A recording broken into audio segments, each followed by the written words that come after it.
Youth Employment Assistance Center, also known as YEAC, will introduce 2 new programs for children and youth in the Peel community.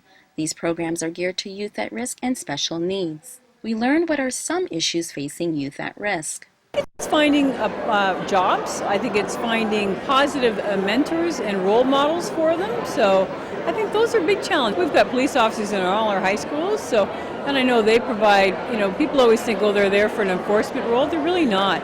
Peel Regional Police have been involved in the schools for over 20 years.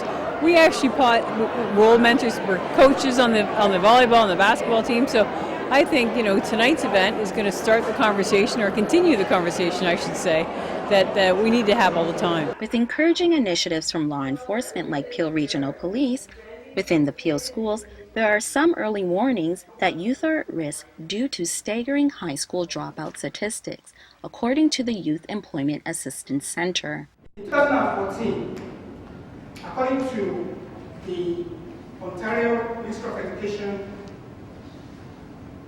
report, which I have here, because we are talking about statistics.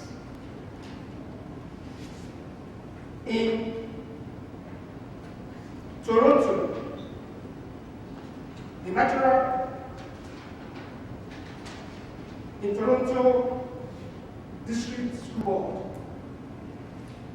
What happened along the lines is a valid question, and that's why it takes a guest panel of a police chief, doctor, social worker, preschool owner, director of entrepreneurial leadership, an evangelism coordinator, and even a Mississauga MP to help understand and break down barriers that affect youth at risk.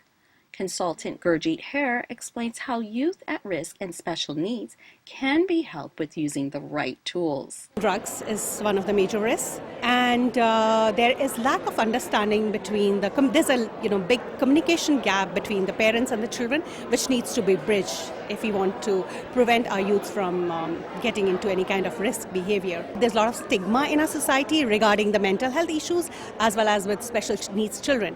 So we need to have a work together with this organization and work towards removing the stigma, providing early interventions in mental health as well as in special needs children. According to the Center of Youth Empowerment Assistance, 24% of youth in the GTA are dropping out of high school, and 40 to 45% of students graduating from college and universities cannot find full-time jobs. Targeting youth at risk is the Youth Empowerment Assistance that will aid in building brighter futures for youth at risk and special needs.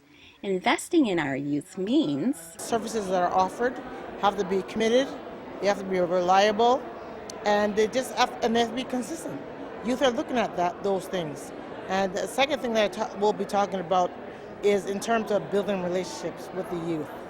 We have to be intentional, purposeful, and engaging with our youth.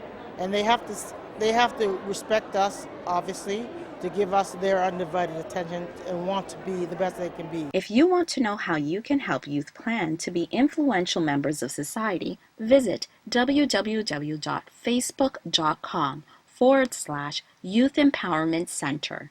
In Mississauga, Nadine Martin, Rogers TV.